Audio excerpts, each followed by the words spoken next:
লন্ডনে গুরুতর অসুস্থ ব্যারিস্টার আব্দুর রাজ্জাক। শেখ হাসিনা চাইলে বিদেশি আইনজীবী রাখতে পারবেন, বললেন তাজুল ইসলাম। এবং সর্বশেষ জানাবো, গণভবন বরাদ্দ নিয়েও শেখ হাসিনা যখন ছেড়ে দিতে বাধ্য হয়েছিলেন। শুনছিলেন সংবাদ শিরোনাম, এবারে বিস্তারিত। লন্ডনে গুরুতর অসুস্থ ব্যারিস্টার আব্দুর রাজ্জাক। ক্যান্সারে আক্রান্ত হয়ে গুরুতর অসুস্থ অবস্থায় লন্ডনের একটি হাসপাতালে চিকিৎসাধীন জ্যেষ্ঠ আইনজীবী ও রাজনীতিবিদ ব্যারিস্টার আব্দুর রাজ্জাক 2020 সালে তার প্রোস্টেট ক্যান্সার ধরা পড়ে।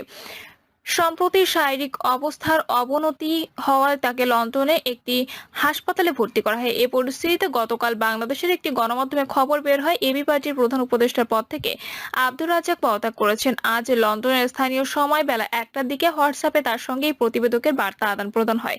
এতে তিনি এবি পার্টি থেকে পদত্যাগের বিষয়টি নিশ্চিত করেন। লন্ডনে ব্যারিস্টার রাজ্জাকের ঘনিষ্ঠ সহচর ও এবি পার্টি যুগ্ম মহাসচিব সলিসিটর গোলাম আজম সাবেক এই রাজনীতিবিদের বর্তমান শারীরিক অবস্থা সম্পর্কে আরো কিছু তথ্য দিয়েছেন। তিনি প্রথম আলোকে বলেন, ব্যারিস্টার রাজ্জাকের শারীরিক অবস্থা ভালো নয়, আইসিইউতে ছিলেন, এখন ওয়ার্ডে রাখা হয়েছে। গতকাল মুখে কিছু খাবার খেয়েছেন। বর্তমানে তিনি রয়্যাল লন্ডন হাসপাতালে চিকিৎসকদের পর্যবেক্ষণে আছেন। গোলাম আজম আরো জানান, চিকিৎসক তাকে কথা বলতে নিষেধ করেছেন। তার ওজন কমে এখন 53 কেজিতে নেমে এসেছে। তিনি অসুস্থ রাজ্জাকের জন্য সবাই দোয়া চেয়েছেন। শেখ হাসিনা চাইলে বিদেশি আইনজীবী রাখতে পারবেন, বললেন তাজুল ইসলাম। আন্তর্জাতিক অপরাধ ট্রাইব্যুনালের প্রধান প্রসিকিউটর তাজুল ইসলাম বলেছেন, নিরপরাধ কারো সাজা হবে না, দোষী কেউ ছাড়ও পাবে না। আন্তর্জাতিক অপরাধ ট্রাইব্যুনালে বিচার চলাকালীন শেখ হাসিনা সহ গণহত্যা মামলার আসামিরা চাইলে বিদেশি আইনজীবী রাখতে পারবেন। এক্ষেত্রে প্রসিকিউশন টিমের কোনো আপত্তি থাকবে না। ন্যায় বিচারের স্বার্থে প্রসিকিউশন টিমের যা যা করা দরকার সেটা করবে। তাজুল ইসলাম বলেন, প্রসিকিউশন টিম কয়েকটি হাসপাতাল পরিদর্শন করেছে, তথ্য সংগ্রহ করা হচ্ছে। হাসপাতাল পরিচালকদের কাছেও তথ্য চাওয়া হয়েছে। আজকেও কয়েকটি হাসপাতাল পরিদর্শন করা হবে। তদন্তের স্বার্থে গণমাধ্যমের কাছে থাকা ভিডিও ছবির জন্য চিঠি পাঠানো হচ্ছে বলেও জানান তিনি বলেন, স্বচ্ছতার সঙ্গে তদন্ত করার জন্য এই উদ্যোগ, যাতে করে বিচার প্রক্রিয়া নিয়ে কোনো প্রশ্ন না থাকে। ক্ষতিগ্রস্তরা এই গণহত্যার বিচারের জন্য মুখিয়ে আছেন। সাক্ষীরাও আগ্রহী। আলামত তাজা থাকতেই বিচার প্রক্রিয়া শুরু করার চেষ্টা অব্যাহত আছে। তদন্তের স্বার্থে গণমাধ্যমের কাছে থাকা ভিডিও ছবির জন্য চিঠি পাঠানো হচ্ছে বলেও জানিয়েছেন আন্তর্জাতিক অপরাধ ট্রাইব্যুনালের প্রধান প্রসিকিউটর। তিনি বলেন, স্বচ্ছতার সঙ্গে তদন্ত করার জন্য এই উদ্যোগ, যাতে করে বিচার প্রক্রিয়া নিয়ে কোনো প্রশ্ন না থাকে। ক্ষতিগ্রস্তরা এই গণহত্যা বিচারের জন্য মুখিয়ে আছেন। সাক্ষীরাও আগ্রহী। আলামত তাজা থাকতেই বিচার প্রক্রিয়া শুরু করার চেষ্টা অব্যাহত আছে। এক প্রশ্নের জবাবে তিনি বলেন, বিচারে অন্তর্বর্তী সরকারের রাজনৈতিক উদ্দেশ্য নেই, কোনো রাজনৈতিক অভিলাষ নেই। ছাত্র জনতার সঙ্গে ঘটে যাওয়া নির্মমতার বিচার হওয়াই লক্ষ্য। গণভবন বরাদ্দ নিয়েও শেখ হাসিনা যখন ছেড়ে দিতে বাধ্য হয়েছিলেন। ঢাকা শেরেবাংলা নগরে বিশাল জায়গা জুড়ে যে স্থাপনাটি গণভবন নামে পরিচিত, সেটি নিয়ে বিতর্ক বেশ পুরনো। বাংলাদেশের যত সরকার কিংবা রাষ্ট্রপ্রধান ছিলেন, তাদের মধ্যে শুধু সাবেক প্রধানমন্ত্রী শেখ হাসিনাই গণভবনে বসবাস করেছেন। এছাড়া অন্য কোনো সরকার কিংবা রাষ্ট্রপ্রধান সেখানে বসবাস করেনি। যদিও নানাবিধ রাষ্ট্রীয় কাজে গণভবন ব্যবহৃত হয়েছে। শেখ হাসিনা ক্ষমতাচ্যুত হয়ে ভারতে পালিয়ে যাওয়ার পরে গণভবনের ভেতরে ঢুকে বহু মানুষ ভাঙচুর ও লুটপাট চালিয়েছে, যেটি বাংলাদেশের ইতিহাসে নজিরবিহীন। শেখ হাসিনা যখন 1996 সাল থেকে 2001 সালের মাঝামাঝি পর্যন্ত ক্ষমতায় ছিলেন, তখন তিনি গণভবন বরাদ্দ নিয়ে সেখানে বসবাস করতে শুরু করেন। প্রধানমন্ত্রিত্ব ছাড়ার পরেও তিনি সেখানে বাস করতে চেয়েছিলেন, কিন্তু তীব্র রাজনৈতিক বিতর্কের মুখে শেখ হাসিনা 2001 সালে গণভবন ছাড়তে বাধ্য হয়েছিলেন। গণভবনকে এখন জুলাই স্মৃতি জাদুঘরে রূপান্তর করার সিদ্ধান্ত নিয়েছে অধ্যাপক ইউনূসের অন্তর্বর্তী সরকার। এই সিদ্ধান্ত নেবার কয়েকদিন আগেই লন্ডন থেকে এক ভিডিও বার্তায় বিএনপির ভারপ্রাপ্ত চেয়ারপারসন তারেক রহমান বলেছিলেন, গণভবনকে জাদুঘরে রূপান্তর করা হবে, যেখানে জুলাই-আগস্ট মাসে শেখ হাসিনা বিরোধী আন্দোলন করতে গিয়ে যারা আহত নিহত হয়েছেন তাদের স্মৃতি সংরক্ষণ করা হবে। 2001 সালে গণভবন বরাদ্দ শেখ হাসিনা ক্ষমতা থাকায় সময় 2001 সালের 20 জুন জাতীয় সংসদে জাতির পিতার পরিবার সদস্যগণের নিরাপত্তা আইন 2001 সংসদে পাশ হয়। এর কয়েক সপ্তাহ পরেই তত্ত্বাবধায়ক সরকারের কাছে তার ক্ষমতা হস্তান্তরের কথা ছিল।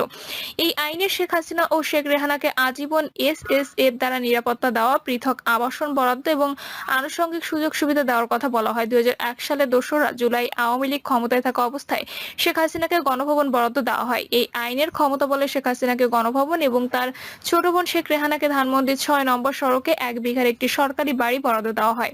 তৎকালীন বিভিন্ন সংবাদপত্র পর্যালোচনা করে দেখা যায়, শেখ হাসিনার সভাপতিত্বে মন্ত্রিসভার এক বৈঠকে পূর্ত মন্ত্রণালয় বাড়ি বরাদ্দের প্রস্তাব উত্থাপন করে। সেখানে বলা হয়, গণভবন তার ব্যক্তি মালিকানাধীন হবে না, সরকারি মালিকানাধীনই থাকবে। শেখ হাসিনাকে গণভবন বরাদ্দ দেওয়ার কারণ হিসেবে তার নিরাপত্তার বিষয়টিকে উল্লেখ করা হয়। প্রধানমন্ত্রীকে যে হত্যার হুমকি দেওয়া হয়েছে, তাতে নিরাপত্তা কর্মীরা মনে করেন গণভবনই তার থাকার জন্য উপযুক্ত স্থান। তৎকালীন মন্ত্রিসভায় এ যুক্তি তুলে ধরা হয়, যেটি বিভিন্ন সংবাদপত্রে প্রকাশিত হয়েছে।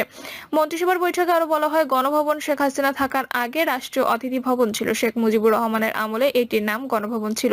পরে সেটিকে রাষ্ট্রীয় অতিথি ভবন করা হয়। এরপর 1996 সালে শেখ হাসিনা ক্ষমতা আসার পর সেটির নাম আবারও গণভবন বলা হয়। মন্ত্রিসভার বৈঠকে সিদ্ধান্ত হয় শেখ হাসিনা গণভবনে থাকবেন এবং তার ছোট বোন শেখ রেহানা 1981 সালে 12 জুন মন্ত্রিসভার সিদ্ধান্ত অনুযায়ী রাষ্ট্রপতি জিয়াউর রহমানের বিধবা স্ত্রী খালেদা জিয়া যেসব সরকারি সুযোগ সুবিধা পাচ্ছেন সেগুলো পাবেন।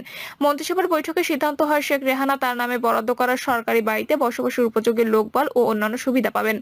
লোকবলের মধ্যে একজন গাড়ি চালক, ব্যক্তিগত সহকারী, বাবুর্চি, মালি, ঝাড়ুদার ও 2 জন বেয়ারার থাকবে। এছাড়া জ্বালানি সহ একটি গাড়ি, সরকারি খরচে টেলিফোন, বিদ্যুৎ, পানি ও গ্যাস বিল দেওয়া হবে। শেখ হাসিনা প্রধানমন্ত্রী না থাকলেও গণভবনে বসবাসের জন্য যে বরাদ্দ দিয়েছিলেন সেটি নিয়ে তখন বেশ বিতর্ক তৈরি হয়।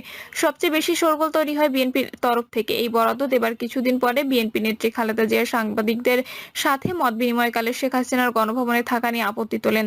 তখন খালেদা জিয়াকে উদ্ধৃত করে ইত্তেফাক পত্রিকা শিরোনাম করেছিল, নির্বাচন করিতে চাইলে গণভবন ছাড়ুন। খালেদা জিয়া বলেন, শেখ হাসিনা যদি নির্বাচনে অংশ না নেয় তাহলে তিনি গণভবনে থাকতে পারেন, তাহলে বিএনপির কোনো আপত্তি নেই। কিন্তু শেখ হাসিনা যদি নির্বাচনের অংশ নিতে চান তাহলে গণভবন ছাড়বে না।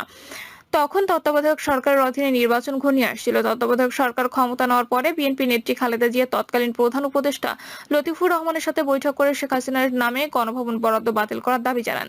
বিএনপি যখন শেখ হাসিনাকে গণভবন ছেড়ে দেওয়ার জন্য রাজনৈতিক চাপ তৈরি করেছিল, তখন আওয়ামী লীগ পাল্টা কৌশল অবলম্বন করে।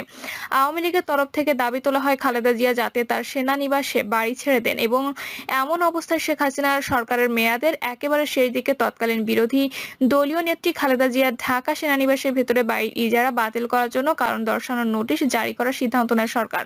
তৎকালীন পত্রপত্রিকার খবরে বলা হয়, 1981 সালে তৎকালীন রাষ্ট্রপতি জিয়াউর রহমান হত্যাকাণ্ডের পর অস্থায়ী রাষ্ট্রপতি বিচারপতি আব্দুস সাত্তারের মন্ত্রিসভার খালেদা জিয়া ও তার 2 ছেলেকে 10 লক্ষ টাকা নগদ ও অন্যান্য সুবিধা দিয়ে ঢাকা সেনানিবাসে শহীদ মইনুল রোডের বাড়িটি রেজিস্ট্রিকৃত দলিলের মাধ্যমে কিছু শর্তে ইজারা দেওয়া হয়।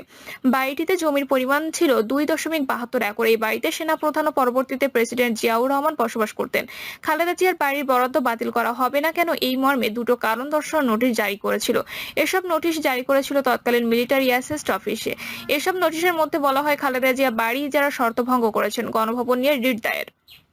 প্রধানমন্ত্রী শেখ হাসিনাকে গণভবন বরাদ্দ দেওয়ার বিষয়টিতে আইনগতভাবে চ্যালেঞ্জ করার প্রস্তুতি নেয় বিএনপি। তখন তারা সিদ্ধান্ত নিয়েছিল যে তত্ত্বাবধায়ক সরকার ক্ষমতা নিলে মামলা দায়ের করা হবে। অবসরপ্রাপ্ত প্রধান বিচারপতি লতিফুর রহমানের নেতৃত্ব তত্ত্বাবধায়ক সরকার ক্ষমতা নেওয়ার পর